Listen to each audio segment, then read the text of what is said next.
Steve loves Christmas, he loves Easter, but he may love the Major League Baseball amateur draft even more than those big holidays. And this, of course, is the final day of the draft. Now, the Orioles, because they were so successful last year, had to wait until the 25th pick in round one, but they got the guy apparently they were going for, DJ Stewart, the outfielder out of Florida State. I think the Orioles are delighted to get him, Jim. They were worrying as the draft was unfolding, could they get him at 25, but he stayed there until then. They felt he's one of the best left-handed hitters in the draft. He was the 2014 ACC Player of the Year at Florida State, put up some big numbers this year for the Seminoles, 21 years old. As you can see, the crouch he bats out of, though, this was a concern for some scouts. That is a low, pronounced crouch. It's Phil Plantier-like for fans that can remember back a few years. And some teams would consider changing that, have him stand more upright, see if it would produce even more power. But Gary Racich, the Orioles scouting director, said the Orioles will not do that. They want to see what the scouts saw. Well, the reason they drafted the kid is the numbers he produced at Florida State out of that crouch. So, Jim, they're going to let him bat with that crouch when he starts at pro ball. Could be Aberdeen, and I think he could sign pretty soon, Jim. He's going to get a lot of money, probably about $2 million, but it could be pretty soon before DJ Stewart is in the fold. Where does he project in an outfield position if he eventually makes it here to Baltimore?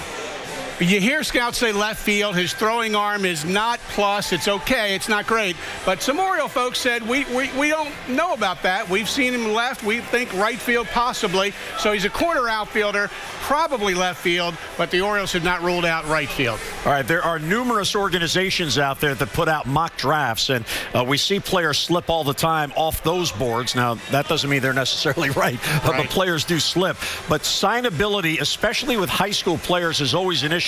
In particular, if they have a certain agent whose base is out in Southern California. Now, the Orioles got a 7th-round pick, Gray Fenter, a right-handed high school pitcher that maybe should have gone higher, but was still there for them in the 7th round. The Orioles feel they got a 2nd or 3rd round talent in the 7th round here with Gray Fenter out of West Memphis, Arkansas High School. He can touch the mid-90s, maybe more. Here's what happened. He dropped in the draft because he has a college commitment to Mississippi State, but he's also hard to sign. The slot for his draft spot is $178,000. He is probably going to get 3 or 4 times that. A scout from another organization told me he's seeking $700,000.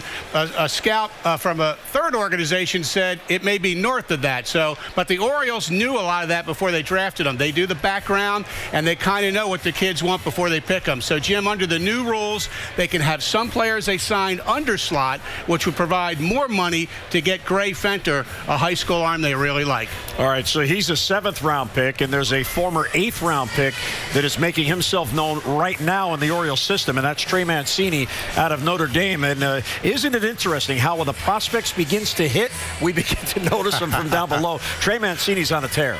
Trey Mancini is on a tear. He did not want the calendar to turn to June because he was the Orioles Player of the Month for May. He was the Carolina League Player of the Month for May. He tore it up at Single-A Frederick, so much, though, that he just recently got promoted to Double-A Bowie, and in 4 games there, he is 4 for 16 with a home run. But this kid can really hit. 8th-round pick out of Notre Dame, 23-year-old first baseman.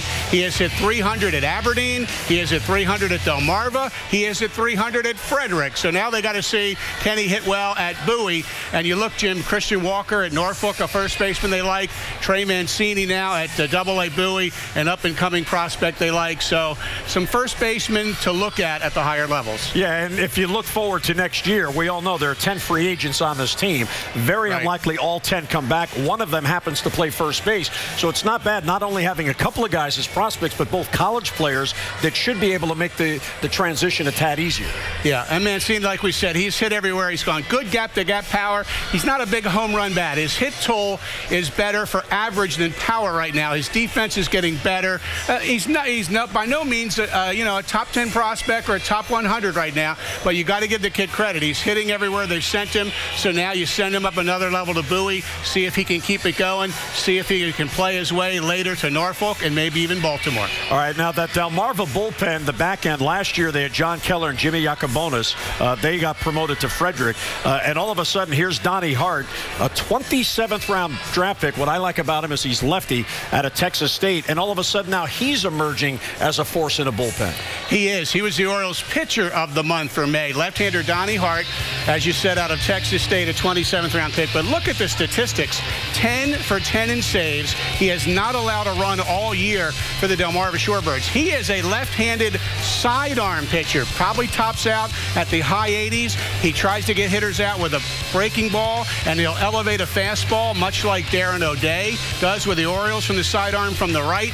He gets a lot of ground balls, excellent ground ball ratio. He's having a really strong year for Delmarva, so maybe at some point, Jim, we'll see if he gets tested at higher levels. But I have a question for the South Atlantic League officials. Why isn't this kid going to the All-Star game? 3 Shorebirds are Connor Bierfeld, Jomar Reyes, and Stephen Wilkerson. They all deserve it. Reyes, the 18-year-old third baseman who the Orioles love. But this kid has not given up a run all year, and he didn't make the All-Star game. How did that happen? Well, I'm not sure. But the other thing about the Orioles, they tend early on to bring the pitchers along somewhat slowly. But then once they emerge, they tend to move them quickly. And that just might happen with Donnie Hart. I mean, if he's a college kid and he can move along, why not move him?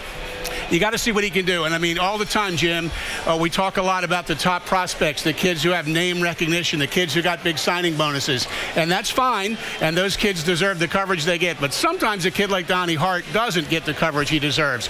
We don't know if he'll ever make it to Baltimore. We don't know if he'll get kids out in Frederick. But right now, he's getting them out in Delmarva. He deserves some recognition. He's getting it here tonight, even if he won't make the South Atlantic League All-Star game. And I'm starting the campaign for him to get on the roster. So they already picked the teams.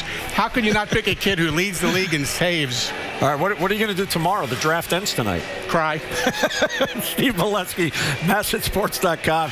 Nobody covers the minor leagues better than Steve. Check out all of his coverage there at MASNsports.com.